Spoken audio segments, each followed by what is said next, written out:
Welcome to Recharge's first virtual roundtable. I'm your host, Catherine Sheridan, and we'll be talking today about the EU Sustainability Legislative Framework for Batteries.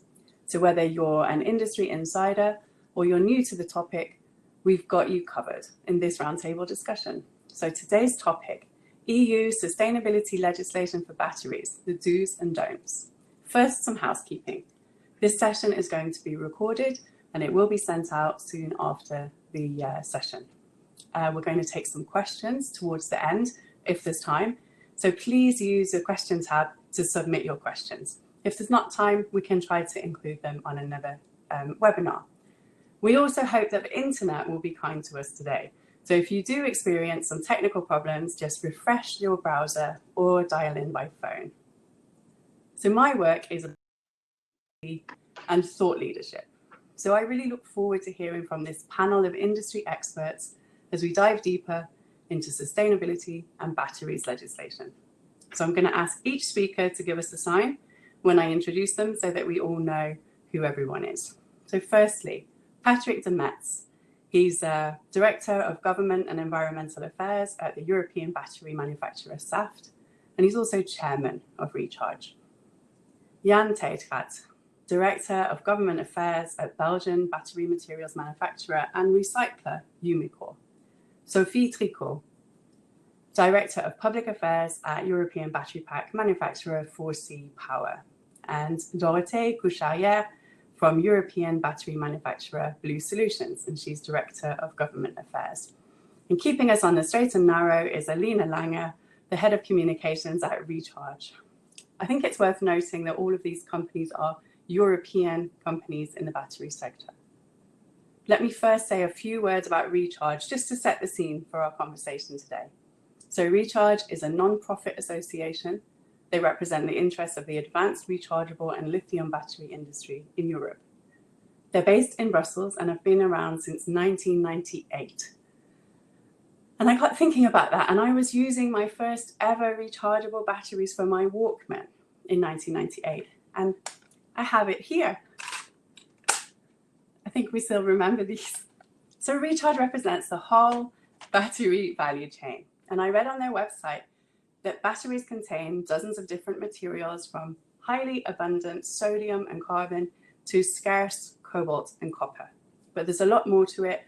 We'll hear about that today, and you can learn more at rechargebatteries.org. So let's get started. So to the panel, it really seems like this year, 2020, is going to be a big year for the batteries sector. There have been lots of different policy initiatives which do look positive for a more sustainable future. We've had the European Green Deal, the Industrial Strategy, the Circular Economy Action Plan, and other important roadmaps from the von der Leyen Commission.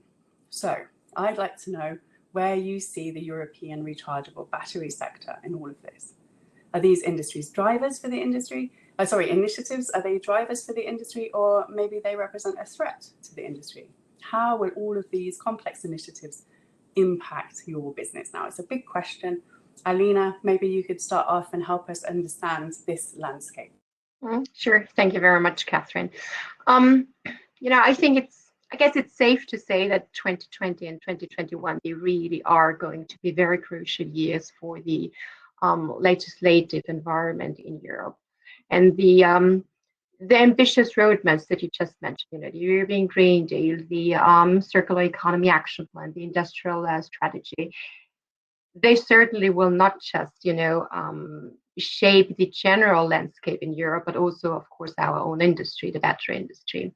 And more precisely, later in the year, we are going to see the revision of the battery directive, so the battery-specific piece of legislation, covering the extended producer responsibility aspects for batteries.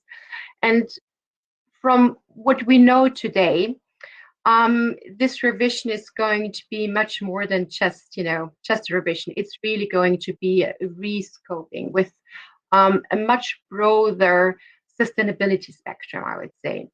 And well, a broader sustainability approach with relevant meaningful key indicators. This is also something that our industry has been working on for a very long time now. So yeah. That sounds promising, a broader sustainability approach and a rescoping. How does the industry feel about this? Patrick, you're the chairman of Recharge. What's your position on this? Now, I hope we're not going to have any technical issues. We can't hear you, Patrick. There are some internet fairies that need to be kind to us right now. Yes. If we can't connect Patrick right away, I'll ask anyone else that has an idea, that they'd like to share from the company side. Perhaps Jan or one of the other speakers, you might be able to jump in. Well, we expect indeed that the Commission will come up with a new set of criteria to estimate the sustainability of the batteries. And maybe during this seminar, we will talk about it. It's called the sustainability requirements for batteries. And so trying to map the sustainability requirements from the start, from the production, the use phase and the end of life phase. But maybe we'll come back on that later on. Excellent. Patrick, do we have you on the line? It's not looking good. No, I'm going to just keep going, and if you're able to connect, that would be amazing, and if not, we will have to catch up with you later. So let's talk about the battery directive. It's obviously key legislation in the industry. So Alina's already explained that there'll be additional sustainability aspects and broader sustainability criteria. We don't have all the details because that revision is happening at the moment. But how do you all feel about additional sustainability criteria in European batteries legislation? Is that good news for batteries? And also, do you think that that's likely to be a model that other sectors might be able to draw on? Anyone who would care to answer is very welcome to jump in, and you need to just unmute yourself before you jump in. Go ahead. Thank you. So indeed, the batteries directive will be merged with the sustainability requirements, as we understand well. And look, all batteries fit somewhere in a green revolution. And so we want to drive our cars electrically. So you cannot afford to have a dirty battery for driving clean. And so that means that also the batteries inside the electric vehicle needs to be sustainable. And sustainable means that we have to look at the source. Where does the raw materials come from? How are they being mined? How are they refined and transferred battery materials? And how these batteries are produced? What is the footprint of the production phase of the battery? Then the use phase. Okay, there is a lot of things where we can optimize to use the batteries in such a way that they extend the lifetime. And then at the end of the lifetime, we have to look how we can recycle the batteries in such a way that they can be used to produce new batteries again. And so looking at the full value chain will help us to optimize the footprint or to reduce the footprint of the batteries production. And I think that the Commission has well understood this, and they want to try to reflect that in the new batteries directive. Changes to how batteries are made today, because we've talked about a broader scope, more ambitious. Is it likely to result in changes on the ground? Does anyone have a thought on that? Just unmute yourself before you jump in. It's an open invitation. Anyone who has an insight, if it's going to result in changes or not, please go ahead. Maybe, Catherine, if I can add something just on the directive, on the renewed battery directive, because in fact we have one in place, which is not integrating this big road towards electromobility that we want to implement at EU level. And why we are doing that? It's because we want to fight against global warming, and we know that transport is responsible for 30% of the CO2 emission at EU level. We know that the energy production and consumption per se is responsible for 75% of the CO2 emissions. So, and batteries are, I would say, one small stone in the big landscape. And the battery directive is trying to address that, integrating new technologies that were not really integrated in the existing scope. For example, lithium batteries were not so much targeted, and we know that old batteries we talk about industrial batteries in the field of mobility and energy. I mean, portable batteries are not really the scope of the discussion here. But those big industrial batteries, they are obviously made of raw materials, lithium, cobalt, nickel. And those materials can, have some problems for the mining, social problems, environmental problems. And we need, if we really want to reach this path towards zero emission and a better environmental impact, then we need to have sustainable battery production, recycling, and being responsible also at social level.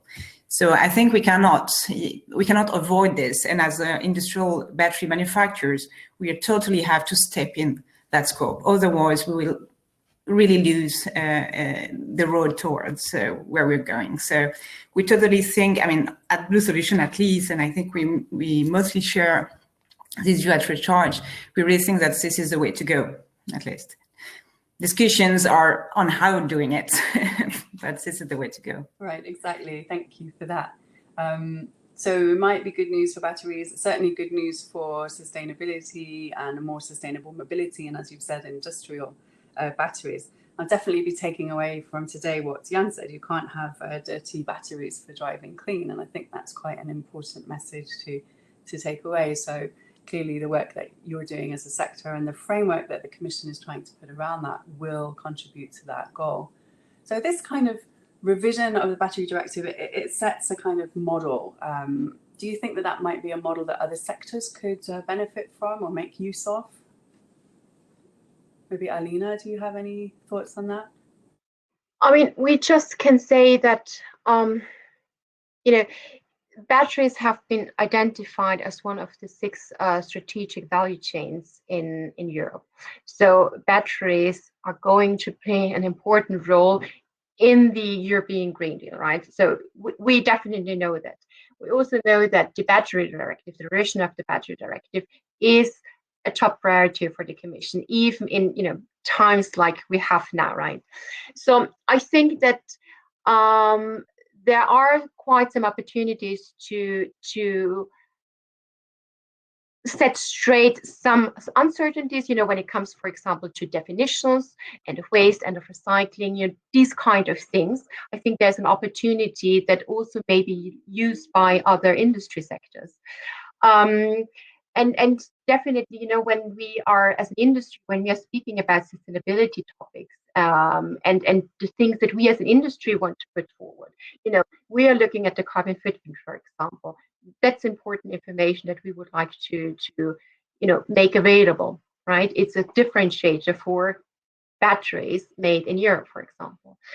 We are also talking about social, labor, and human rights along the value chain. These are things that we are thinking of and that we are trying to work on. And to be seen, if other industry sectors feel as strong about these things as we do, and if the Commission, for example, agrees with us on these points, on these key points. I was wondering about the European Battery Alliance, which, if I'm not mistaken, was in place since 2018. Yeah. And that's also an approach of policymakers to try to bring stakeholders together. Did anybody want to say anything about that? Yeah. One of the key words in the new Commission's policy, it's technology sovereignty. And as you said, Catherine, even before the new Commission, we started already with the battery industry and the Commission working together in the European Battery Alliance and looking at the full value chain. And so what we see today in a lot of sectors is that even if you have some elements of a product value chain, but you don't have the full picture, then you are sensitive to interruptions in the supply. And so this is exactly what the Batteries Alliance and the battery value chain wants to do. It's to see if we can fill the full value chain from raw materials, production of key materials, production of the cells and the battery packs until the use and the recycling afterwards. So the full value chain is in the picture, and this is indeed a model that we will see for other sectors as well, IT, pharmaceuticals. So we strongly believe that we are now in one of the first value chains that are being developed that way.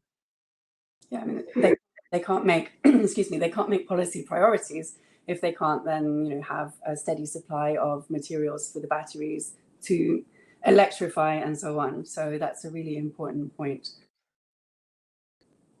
I know that CO2 content and sort of social rights, labour, human rights issues, and also recycling are part of your policy calls. I was wondering what else is on the table for the upcoming legislation, for this revision of the batteries legislation. And a pet topic for the Commission is phasing out single-use products. Now, how does that, where we would think about packaging and plastic bottles and so on, how does the phase out of single-use products affect your industry? Well, if I may start, I would say that batteries are very different from just a single-use bottle of plastic. And instead of looking at just the product, you have to look at the performance of the product. And also, you can make so many different use of a battery system that it's a very specific question that should be approached with a very different manner from just the bottle of plastic. So I think that should be approached by sectors, by application, rather than just the type of product. Just to give an example, for you can have a battery that you're going to charge again and again and again for your car, but when it comes to medical devices, for example, some medical devices such as a defibrillator, you're going to rely on just a single-use battery because you have to make sure it's really reliable, depending also on the technology that is included in the cells. So there is not just one single question to this. It's a very different approach, and that needs a deeper dialogue. I pass it on to Dorothy. Yeah, Dorothy, please jump. Just to add something to what Sophie said, it's true we have to differentiate between product, but there is at least one common methodology we could use, which is LCA, life cycle analysis. And this can apply, I mean, if we have a common and shared methodology at European level, which is what we are trying to implement, and Richard also worked on this through the environmental footprint for products, for batteries, for example. But if we have this common methodology, then we can have LCA analysis for any kind of product, any kind of batteries, chemistries, and we would be able to compare them, whatever the use is, because the LCA integrates the use of the product, and we would be able, to sort out the best product for the use it's made for. So I think we could, overgo this little element, and CO2 is part of the LCA, of course. Yeah, of course, and it's taking a cradle to grave approach, not just a cradle to gate approach. I want to check in with Patrick and see if he's been able to connect to the audio. Can you try to speak? No, we're having technical troubles, unfortunately, with our newsroom there with Patrick. I'm sorry about that. Let's keep going in any case. I wanted to ask you about the Circular Economy Action Plan, because this relates also to the conversation about single use and so on.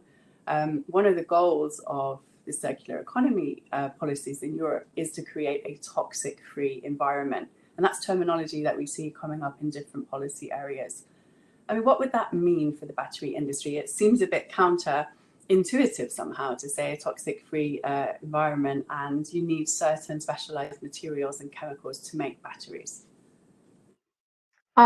I'd be happy to start with this one. And quite frankly, I was hoping a little bit that you would be asking, about substituting or phasing out certain substances. Why is that? Because I think from a personal point of view, right, I would even agree with that ambition, right? It does seem to make a lot of sense, at least at first sight. But, and I only can speak for batteries, for the battery industry here. Batteries are electrochemical devices, right? We do use substances, including hazardous ones, because of and not despite their chemical properties. And so I think the real question must be, is it technically feasible to substitute, right? Can we produce the high-performing batteries that we need for a shift to decarbonized mobility, decarbonized electricity generation without having the right materials? And on top of that, I think we also need to understand what are the actual risks associated with using substances of high concern, for example, right? So I would put the question a little bit differently. I think these are very valid questions, and I think they need to be asked. Get down to the most basic essence of what you're saying. A battery works, if I've understood correctly, because of these materials. And it's the connection, it's the chemistry between these materials that makes a battery. So then to try to remove some of these hazardous materials would be rather difficult. Exactly, yes. Yeah, I would like to add, indeed, all these materials inside the battery, they have a function. Either they are there for the performance, or for the safety of the battery, or for the durability, so the lifetime of the battery. So if you can replace one hazardous compound by another that has the same performance or the same contribution, we have to do it, that's clear. But we have to look at the battery, it's a closed system. So the risk is not in the use phase. The risks are when operators are exposed to the materials. And so there it's important that we have the right precaution measures in place, that we have the right instructions to the operators. And so instead of having a toxic-free, we have to look at a hazard control system. And so during the production phase, during the end-of-life phase, there we have to give very clear instructions to operators how to work with these compounds. But of course, if we can replace hazardous compounds with other compounds with the same or better performance, we have certainly to do that. We already have very strict regulations around people's working conditions, about emissions to air, waste, and discharge to water, and so on. So I feel that at least making batteries in Europe is one way of really assuring the safety of the workers and the environment. Indeed, yeah. Yeah, and I mean, as you said, yeah, and it's a closed unit. A battery is a sealed unit. In principle, we shouldn't be, trying to cut them open or supposed to open them. Mm-hmm. Yeah, I think that's a question that comes up very often around, chemicals management and toxic materials. So let's look now at the times that we are in. Our governments in Europe have started already their exit strategies. They're working out all the details of the next phases for us to come out of this corona lockdown measure. And so obviously we're all thinking now about, the recovery of the economy. For just a very short window, health of people and safety of people was put first before the economy. And now we're looking at how do we restart the economy. So what role do you see the batteries industry playing in these recovery scenarios? Yeah. Jan, go ahead. Please go ahead, Alina. So, there has been, you mentioned the European Battery Alliance before, for example. So since 2008, and it has been really a tremendous political commitment to boosting the Europe-based battery industry. What does it mean? There has been tremendous involvement in fostering R&D activities, for example. There are the common interest projects that have been formed at member state level, for example, and government and company level. And I think it would be just so sad to see that all that investment, political investment, but really also financial investment, would get lost at a time where we need new technologies, right? Where we need a green recovery, where we need to create jobs, where we need to create industrial leadership. These are buzzwords that we hear and that I think the battery industry really can capture very well. So I think, in very short, it would be really sad to see that the European Commission would not be continuing that commitment. But from what we hear from our partners in other associations, in the European institutions, there is commitment to that. There is commitment to that, and I think it's really very important. Yeah, important. It's the question of our time. So who can add something to what Alina's just said?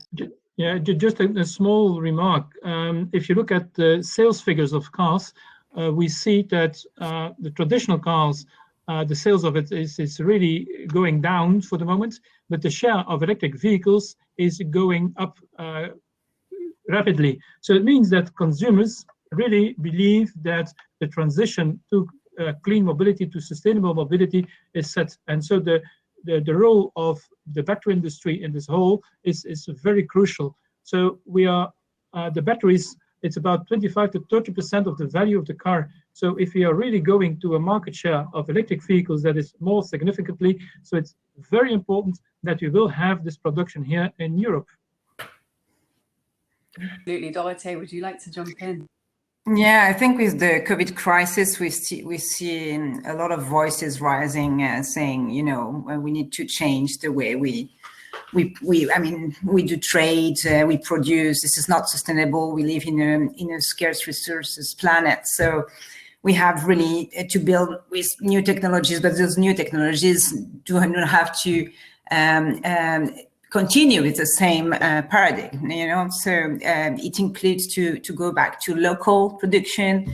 See that we depend too much from also outside providers, and obviously batteries are in a loop of electrical production. Electric production can be locally produced, renewable energy, so it can really help, you know, to close this loop of energy independence for Europe. And also in a time of crisis where public money is going to step in at EU level, at national level, many voices raising, look, you cannot just inject public money in companies, public companies, without asking them to switch from oil to new energy. So how do you make that? And just yesterday, the European Parliament issued a paper on how the public procurement framework in Europe can help doing that. And we see that member states at EU level have this in their hands. They can, through public tenders, and they already do it with sustainable batteries. For example, my company is mainly answering public tenders, and they ask a lot for LCA, environmental and social content. So this is the way to go. So I think really this crisis is putting a step forward to go there. So it's not just about replacing technology by others. It's really, you know, renewing the whole chain. You know, there is a link between the COVID crisis and air pollution, and that's where, you know, electric vehicles and electric mobility can play a role. I mean, there has been a clear link between, you know, highly polluted areas and cases of COVID. So, I mean, you do have a role. And I think that everybody likes the idea of a green recovery, but at the same time, national governments are still bailing out the airlines and the oil. So what can you do as an industry to really help accelerate this transition and make sure that batteries don't get left behind in the transition? Because I think we need to push the right buttons. Otherwise, the airlines keep getting bailed out and the oil companies keep getting bailed out, and you risk being left behind. Yeah, I think that oil companies, they fully realize that the transition has been set. So today, we spend every day about €1 billion to pay our oil bills. And so everyone feels that it's not sustainable. You cannot do it too long anymore. So if we spend 1 billion per day on oil, or we spend 1 billion in developing new businesses and new renewable energy and developing value chains, etc., to keep the investments and to keep the values in Europe, that's indeed better, I would think, than spending money too much to oil. But of course, we are living in a society where a lot of values have to compete, and traveling and flying to wherever, it's a degree of freedom we have, and that I do not see immediately turning around. So we have to see how we can also turn those activities in more sustainable ways. And there, alternative energy sources can play a role. So not everything has to be electrified with batteries. And so we do not say that aviation has to be with batteries, not at all. But there might be ways to make it cleaner as well. But I think this is not a topic of the discussion of today. Certainly a rabbit hole I can go down. If we want to be more sustainable, then we need to also be traveling less and consuming less. What figures do you have that could help to convince the Commission of the importance of, continuing on this trajectory of working together with battery industry? Do you have any, market figures or jobs figures that would help to convince them? Well, there are publications from the KIC Energy showing that if we develop the full value chain by 2028, 2030, it could create about 250,000 jobs in Europe. So that's significant. 250. Those are the kind of numbers that the Commission likes to hear. Yeah, indeed. But yeah, did anybody want to add anything else about the recovery here? Because I think, we're having these sort of existential discussions and philosophical discussions about what type of recovery we would like. But I'm afraid that as soon as we can get back to normal, everything just continues, and we get back on planes and we go to conferences, and we're not really rethinking how things are done. Do you have any policy asks for how to have a more sustainable transition? Jump in. No, I think, as I say, the Commission is quite supportive in this with the Green Deal and everything. But as you know, forces are quite big in Europe and go into different directions. It's about the actual economy towards the future economy, and the switch is really hard to make, but the Commission is really helpful. But we see, for example, when we work on batteries, the value chain is not just about the industrial value chain of the battery. We need a market, so we need demand for the battery to be produced in Europe. So we need car manufacturers, and they're starting to do it, and it's good because it's closing the loop. But we need also maybe energy storage as well, because battery can be used for that. We need to think globally and have a big view on what's possible to do. We see that we always talk about the cost of going green, but we never talk about the cost of remaining in a oil-based economy. This is costly because we import. It's like renting a house versus buying a house. We just rent a house, and we don't have anything at the end, just pollution and less jobs. So I think the Commission is quite supportive in that, but still we need to build all the blocks for the employment to be created. So we need to form people. Many companies, we saw that some car manufacturers have already switched, and they're starting to switch research from oil-based motors towards electric motors. So this is slowly taking the path, but it takes time. It's not going to happen in 5 years. Happen by the end of the exit strategy. Sophie, can you hear us? Yeah, and I would just add, we could, public transport could kind of lead this transition to electromobility, because since 2018, public transport by bus, when you look at the total cost of ownership, it's less expensive than a diesel bus, for example. So if we had governments pushing even more to electromobility for public transport, that would be a great example, and that would be really leading the way. And we have the whole value chain within Europe, so that would be another great point to push for the future. So they need to do more. They need to do more. Today, it's not enough. There's definitely a link there with the lockdown as well, because many cities have experienced what it is to have less traffic or no traffic on the streets, and some of the major cities are now considering speeding up, pedestrianizing the cities, and then I think public transport will become even more important. Both of you, Dorothée and Sophie, you both touched on the kind of global nature of the industry, and I was wondering how much of the battery industry is in Europe, or maybe in terms of production, how much of the production is actually in Europe? Because I think that we have companies in Europe, but do we have production?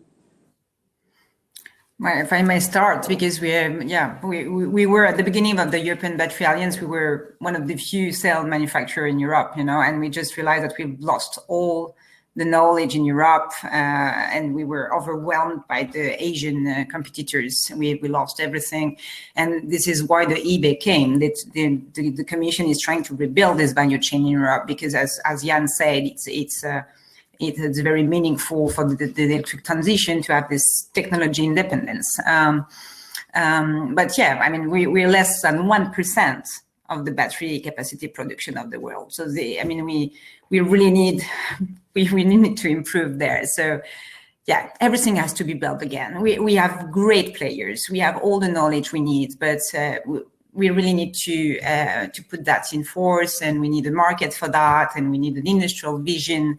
And this is what we are expecting. Yeah, that's really interesting that the Commission is having the industry to rebuild the sector with the Batteries Alliance. Lina. And yeah, if I can actually add on to that, I mean, so Europe has proven to be very strong, when it comes to the battery pack manufacturing, when it comes to intellectual property, when it comes to recycling. But there are obviously many steps of the value chain that are not taking place in Europe today, right? If it's not a cell manufacturing, for example, but then also the materials side. I mean, batteries use different materials, and these materials, you don't get them all from Europe. And why am I saying this? Why is this important? Because it brings me to another point, and that is recycling. I think recycling really here is, in terms of circular economy, in terms of ensuring the materials stay within Europe, in terms of ensuring long-term availability of materials, I think it's a very, very crucial point. And I'm pretty sure that all my co-peers on the panel, they would agree with me. Recycling a very important part, and the battery directive, is looking into broader aspects of how we can improve the recycling. Yeah. So what are we talking about around recycling? Are we talking about 100% recycling rates? I've seen some language around high impact recycling. What does that really mean? Yeah, I would like to answer on this one, because 100% recycling, well, first of all, you have to know that a battery cell, a lithium-ion battery cell, consists for a big deal in oxygen and carbon. And so about 40% is oxygen and carbon. So everyone understands these are very abundant elements, and to put energy or to use chemicals to recycle oxygen and carbon, that's not smart. And so you really have to focus your recycling to those elements, to those materials that are really relevant from the perspective of the circular economy. And so if you know that cobalt and lithium, which are less than 10% of the weight of a battery, so it's much more important to recover, to recycle to a high quality level the lithium and the cobalt than to recycle the oxygen and the carbon. And so it's important that we define very clearly what are the elements of importance. So which elements do we have to focus on for recycling, and to what quality level do we need to recycle them to be used in batteries again? Because it makes no sense to say, I'm recovering the lithium, but finally the lithium can only be used for in road construction applications. That would not be the right recycling.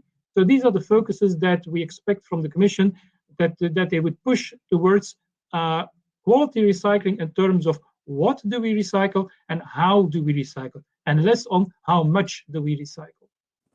Yeah, I think to complete that, it's really about creating a net environmental benefit, and not just saying, well, higher is always better, right? Yeah, and I mean, I think there's probably an there about independence in Europe as well, in terms of supply of these minerals and these materials. If you're dependent on imports from other areas, which are then becoming stricter in how much they're willing to export and the costs, I mean, that doesn't make us very independent in Europe. And so we can have all the plans that we want for electrification and solar and whatever, if we actually can't get the materials. So yeah, I guess this will all be smoothed out during the revision. Yeah. Just to give you one figure, if you look at portable rechargeable batteries, if we would collect and recycle all the cobalt from our portable rechargeable batteries, we would have enough cobalt to produce batteries for 500,000 electric vehicles. But we don't do it. And why? Because those batteries are not collected. So there is, it's not only on the recycling side that we have to improve, but also on collection sites. Dorothy, you wanted to jump in.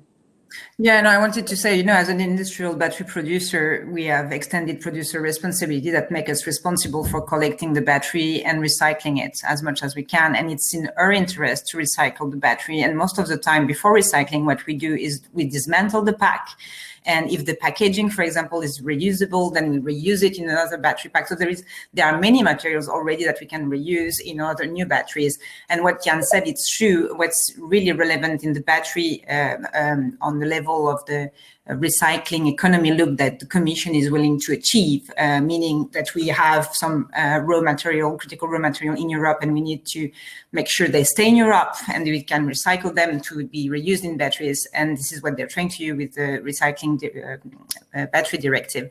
And it's not easy because we need also to get back this value chain here in Europe. And for the moment, the economics of it is not so clear. So this part of the look. But as battery have interest of having this framework, and we do already do it. We do R&D to improve the recycling of batteries.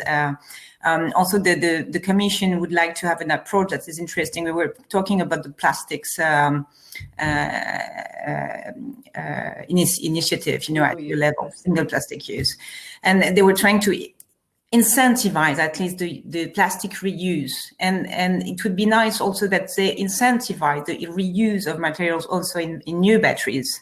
And this is maybe what they foresee in the battery directive, and it could be a way to go better than just imposing a certain amount of kilogram of being recycled, because it doesn't really mean anything in the battery pack. So what kind of model would that be to incentivize if it's not about mandatory limits and you can't produce a battery unless it has so much percentage of X material? I mean, what would an incentive look like at European level?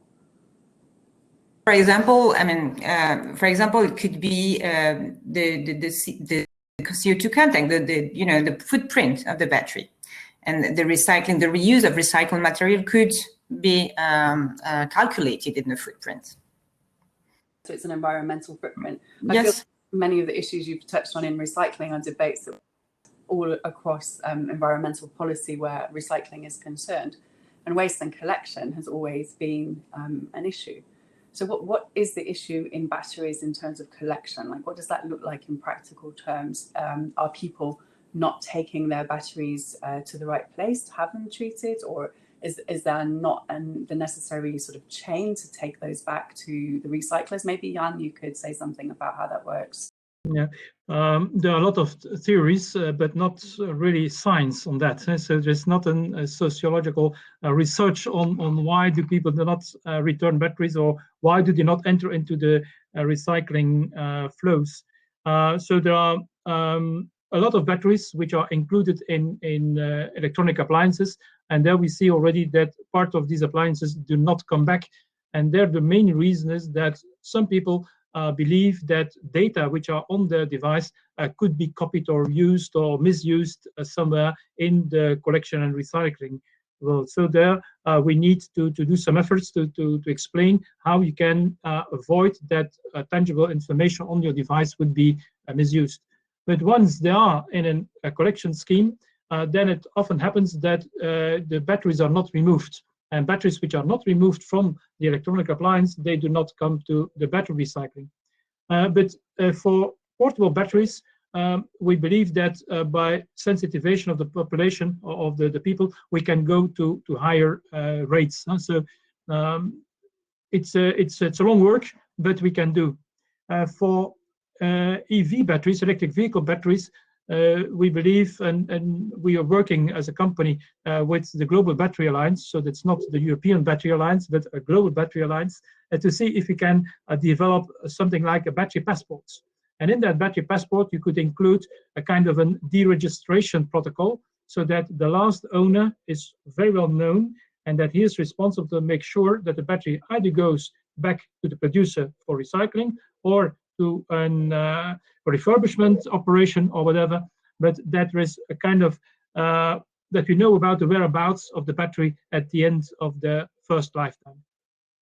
Would it be to make this happen? Is it the European Commission that needs to put waste collection framework for batteries within the regular waste framework? Patrick, did you find a way to speak to us? No.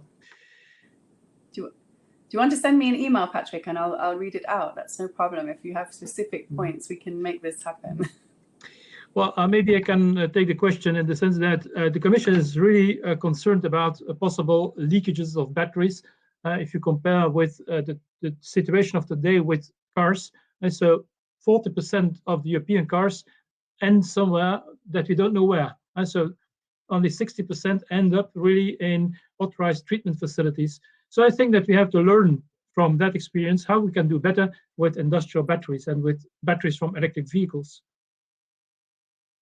Waste if these things are not processed properly. It's just a waste of materials, and that indeed. It's a waste of material, but it's also an health and safety risk.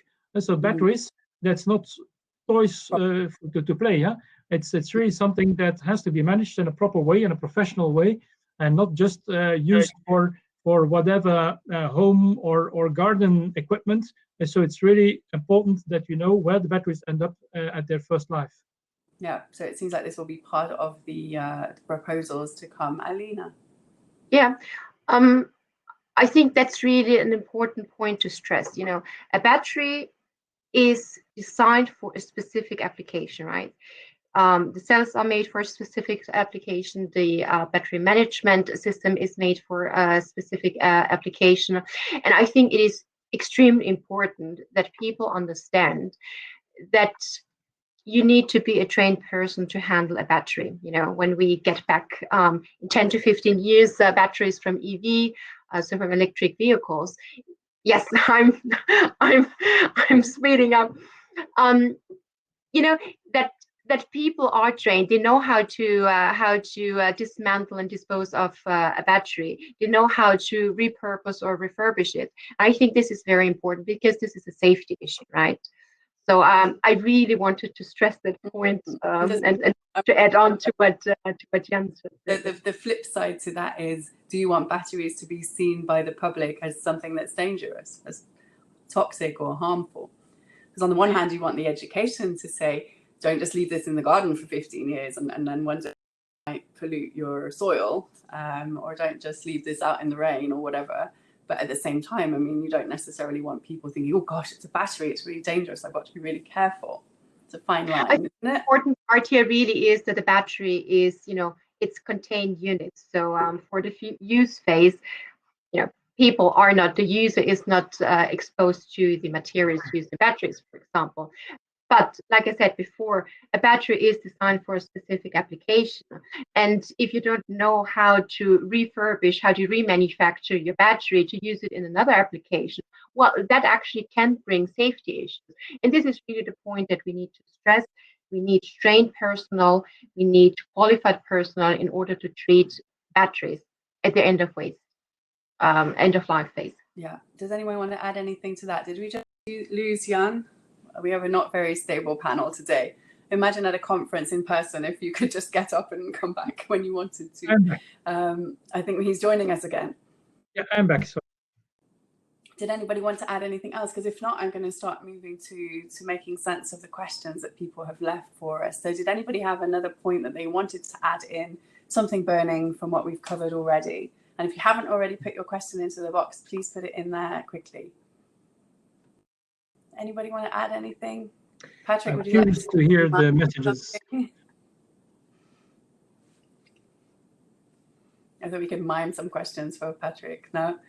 All right, well, then I'm going to move to the questions from the audience if no one else has any burning questions. And there's quite a lot, and I need to try to make sense of them because a few people have put multiple questions, which actually make up one question. So there's a question from someone about educating children at school as early as possible as a way to really help them understand the importance of recycling. And I think that is done to some extent about recycling. I think it's probably just important to make sure that batteries are also included in that education process. I would like to comment here, because education is not just awareness raising for children for recycling, but if you look at the full value chain that we have to develop, it's really amazing what kind of knowledges, competences we need to develop to go from the actual car technology, which is mechanical and electric, and now going to electric cars. It's really a change where we need training education from all levels in the value chain. It's amazing what we need to do. And it would be interesting if some people who are employed in less clean sectors, if they could be reskilled to be recycling operators, waste management operators. I mean, that must be a story that the Commission would be interested in talking to you about as an industry. There's a question from someone here saying about not having a level playing field in terms of recycling. So there are different notifications in certain countries or certain federal states, in Germany, for example, which might be already distorting the playing field. And so it's always important in Europe to have a level playing field. How are you dealing with that?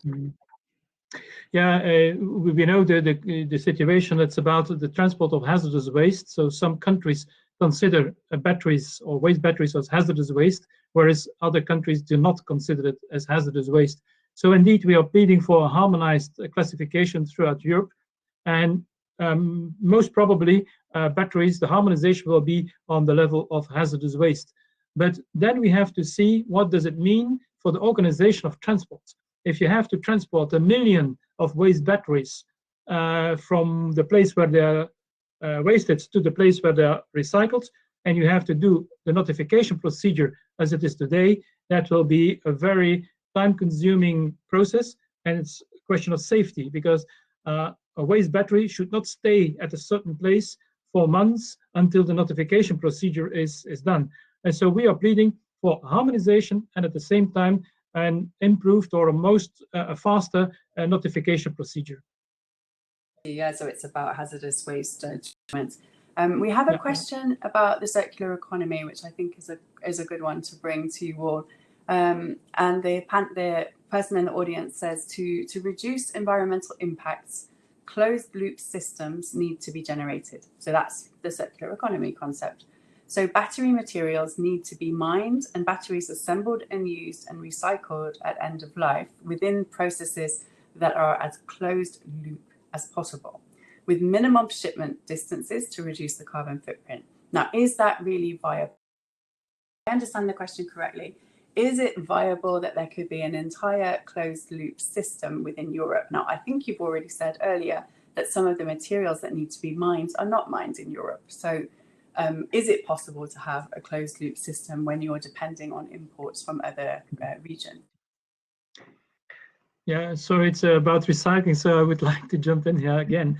I think we have to make a distinction on what metals. So if there is a steel from the cover plate or aluminum from the cooling circuit, if that aluminum or steel goes back to aluminum and steel industry and it is used as aluminum and steel again, it does not need to have a closed loop perspective.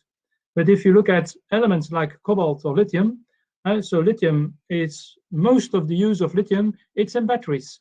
And the other applications are very dispersed. So it's either in lubricants or in medicals. And so that's not possible to recycle. So if you recycle lithium from batteries, then it makes sense that it will go back to batteries again, because batteries are, to collect batteries because it's easy to collect, and to go back to batteries because that guarantees a high level recycling. So it depends on the metal, but indeed lithium, cobalt, or even nickel might be best to recycle to the level of batteries again. Yeah, but not what you said before, Dan, about downcycling, so that they would be used, for example, as road materials. That seems like a waste of For some materials, it might make sense to use it as road construction, because if it's you have to look at the environmental balance. So someone, I think Dorothea, you said it already, you have to look at the environmental balance. And indeed, for some elements, battery to battery recycling is absolutely the best choice. But for others, it might be that recycling from other sources to battery grade is more efficient than to recycle from battery to battery. So you really have to look at the situation. So is there a risk that circular economy and that the closed loop becomes almost dogmatic and that you don't use an LCA approach? Well, it's also closed loop. If you recycle from another source and you bring it into batteries, that's also circular economy. But it's not the battery to battery recycling. I think people often think that it would be like so closed within a sector. It's an important point there. That's indeed not needed. I think that's a misconception. Dorothee, can you add something here? Yes, and also to add what Jan said, it's completely true, but also the metal that we use in battery can come also in different forms, in different chemistries. Lithium can come in salts or metal, for example, so you would need a value chain that specifically targets this need for recycling or reprocessing. And it's true that in Europe we miss mainly now areas in this. But as Jan said, as a manufacturer, it's an advantage to reuse and to don't make waste of what we have in the battery. So we will in new batteries or in a closing loop, or if it's not possible, to sell it to another industry that would use it for another purpose. So I think at the economical value as a manufacturer, you always find the right way to go. But the reality is that today most of the value chain for reprocessing the recycled material, the recycling the material that you've collected in a battery, need to get back on the EU territory. And I think you shouldn't forget either that waste costs. I think it's not necessarily something that people outside of the industry are aware of, but if you want to, take materials and scrap them, that is also a cost to the company. Alina, you had your hand up. Yeah, maybe as a closing word, I think flexibility really is the key word here, right? In a circular economy, if you're now speaking about closed loop, so battery to battery recycling, or if you're speaking an open loop, it's still a loop. And I think that's the key part here. When we are speaking, for example, or just thinking of recycled content obligations, right? You have to have a minimum quantity of recycled materials in your product. We also actually have to look at the quantities that are available, right? So how much waste is actually available to recycle? So I really think that flexibility is the buzzword here, and it should be a very important part. Flexibility, but also responsibility as European industry would be two. Responsible flexibility. Responsible flexibility would be two really important words to actually bring this to a close now. So this is the end of our virtual roundtable. I'd like to thank all of the panelists, also the ones who couldn't speak, and thank you very much for listening, or if you're watching the recording later.